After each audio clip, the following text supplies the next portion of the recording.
Les gens vont te demander qu'est-ce que tu fais la nuit. Parce que ce que je vais dire, ce n'est pas une loi de la spiritualité. Parce que je sens qu'on prêche beaucoup de lois de la spiritualité dans des églises. Mais moi, je vais vous enseigner ce que l'évangile nous demande d'enseigner. La Bible est en train de nous dire, celui qui bâtira sur le roc, même quand le vent va souffler, j'aimerais vous dire une chose, que cette maison ne va pas s'effondrer. Voilà ce que la Bible est en train de nous dire. Et la Bible nous démontre que celui qui bâtit sur Jésus, il choisit un très bon fondement. Et la fondation dans laquelle tu bâtis détermine le succès ou la réussite à venir. Et cela détermine aussi ce qu'on appelle la durabilité de la construction. Nous sommes en train de bâtir. Nous bâtissons l'église et nous bâtissons aussi nos vies. Et le voilà, nous sommes devenus comme des maçons. Tout le monde ici est un maçon quelque part. Tout le monde quelque part est architecte de sa propre vie. Il arrive un moment où tu cherches à bâtir quelque chose.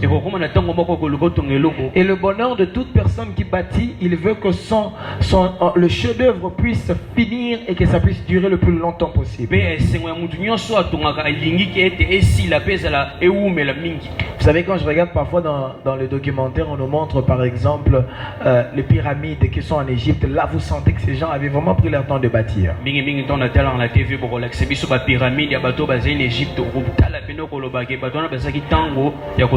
Ces gens ont pris, ils ont construit des choses qui ont pris 400 ans, plutôt 4000 ans, d'autres même 2000 ans. Je me dis, comment ils ont fait pour construire ça?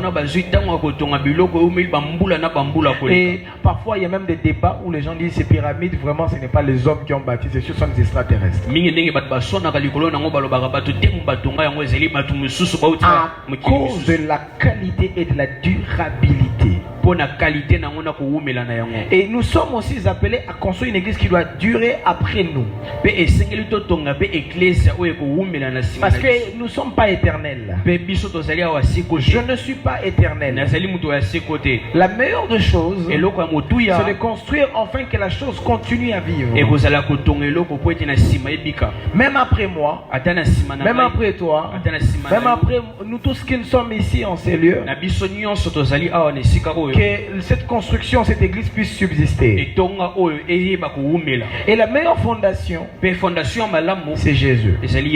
Dis au voisin, la meilleure fondation, c'est Jésus. Pourquoi est-ce qu'on doit choisir la fondation Jésus? Pourquoi on doit choisir Jésus comme fondement de notre vie? Pourquoi on ne doit pas choisir d'autres fondations à part Jésus lui seul? Pourquoi Paul est en train d'insister? Il dit, je vais attendre pas autre, Jésus et Jésus seul. Je ne vais pas entendre dans votre église Jésus. Je ne vais pas entendre un autre Dieu ou un autre nom si ce n'est que Jésus. Jésus comme personne et Jésus comme système. Parce que quand on parle de Jésus, on parle de Jésus comme Dieu. On parle de Jésus comme personne, mais on parle aussi de Jésus comme système. Quand je parle de système, je parle de la doctrine. Jésus-Christ est une doctrine. Je pèse ce que je dis. Je répète, Jésus-Christ est une doctrine. Parce que quand on le présente dans les Écritures, dans le livre de Jean, la Bible Bible commence par présenter Jésus comme un nom tout autre. Un nom de la révélation. Parce que quand nous lisons Jean, on peut se rendre compte à un moment que Jean était, c'est vrai qu'il était apôtre, mais de temps en temps quand on lit Jean, on se rend compte que c'était un prophète. La Bible dit au commencement était la parole. La parole était avec Dieu. Il dit au commencement était la parole. La parole était avec Dieu.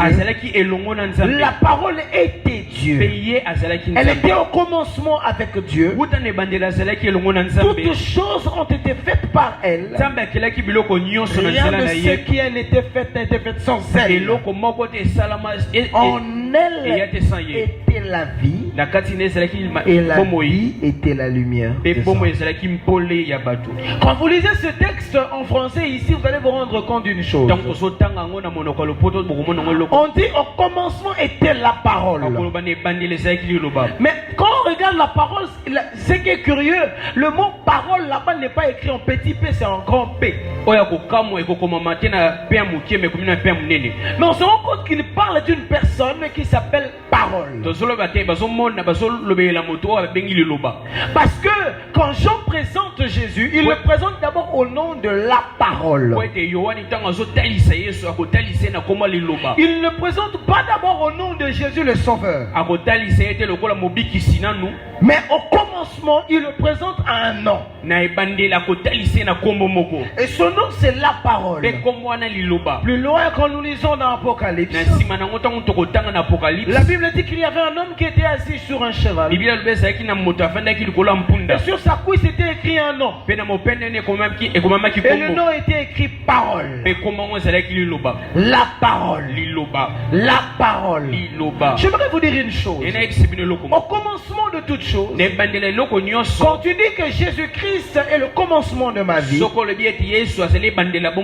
d'autres termes, tu dis au commencement était la parole. Jean commence par nous démontrer une chose, qu'au commencement de toute chose, c'était la parole. Il y avait un système qui s'appelait la parole. Quand nous lisons dans le livre de Proverbes, la Bible dit ceci: le monde a été bâti sur la sagesse de Dieu. Le monde a été bâti sur la sagesse de Dieu. Et le fondement et l'équilibre dans lequel nous vivons, elle est basée sur la sagesse et l'intelligence de Dieu. Quand je regarde la sagesse dans les Écritures, on dit le commencement de la crainte de Dieu, le commencement de la sagesse. Je me pose la question, s'il parle de quoi? La Bible nous parle de quoi? La Bible nous parle d'un système. La Bible nous parle de la manière de faire pour réussir. La Bible nous parle de la manière de faire pour aussi échouer. Le commencement détermine les succès ou la réussite. Donc, si tu es échoué, va voir le commencement. Ça, j'aimerais répondre à certaines personnes. Papa, je ne sais pas pourquoi ça n'avance pas. Ça avait bien commencé, mais maintenant ça finit mal. Le principe n'est pas comme ça. Le principe est que ça commence bien. Si la fondation est bonne, tout ne peut pas disparaître. Mais si tout arrive à disparaître, c'est-à-dire le commencement a déjà un problème. Je voudrais poser la question à quelqu'un dans ces lieux. Sur quel fondement tu bâtis ta vie? Quelle est la fondation de ta vie?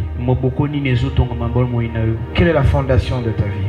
La motivation de cet enseignement aujourd'hui, c'est que je veux répondre à un problème. Je veux que chaque personne puisse se localiser. Que tu ne puisses pas dire c'est à cause de l'autre. Comme je l'ai dit au début, tout le monde ici est architecte. Chaque personne prend le temps de bâtir quelque quelque chose. La durabilité et le succès de ce que tu veux faire, cela est déterminé par la fondation de ce que tu as, la fondation de la chose. Tu veux bâtir un foyer, quel est le fondement? Tu veux faire l'amitié avec des amis, quel est le fondement? Tu veux te marier, quelle est la fondation? Quand le diable veut attaquer, quand le diable veut finir la vie de quelqu'un, il ne touche pas ailleurs. Il va baiser, il va aller vérifier si la fondation elle est bonne. Parce que le diable vient tester à chaque fois la fondation. J'aimerais vous dire une chose. Ne faites pas de prières pour dire qu'il n'y aura pas des intempéries dans ma vie. J'aimerais te dire, la Bible nous dit qu'il y aura des moments où les choses n'iront pas bien. Ça arrivera qu'un jour tu vas te réveiller, tu vas très mal. C'est le moment où on va vérifier sur quoi tu as bâti ta vie. J'aimerais vous dire une chose. Quand nous venons à l'église, on vient nous former pour affronter les réalités du monde. C'est vrai qu'on doit aller au ciel, mais il y a les réalités dans le monde. Et le monde va toujours tester sur quoi tu bâtis ta vie. Le problème que tu auras, le problème que tu vivras maintenant, et Dieu va permettre que ça puisse arriver. Parce que celui qui est sur le bon fondement, je vous dis, peu importe le vent, il n'y aura pas de problème. Retenez simplement la fondation. Elle détermine le succès où tu vas échouer.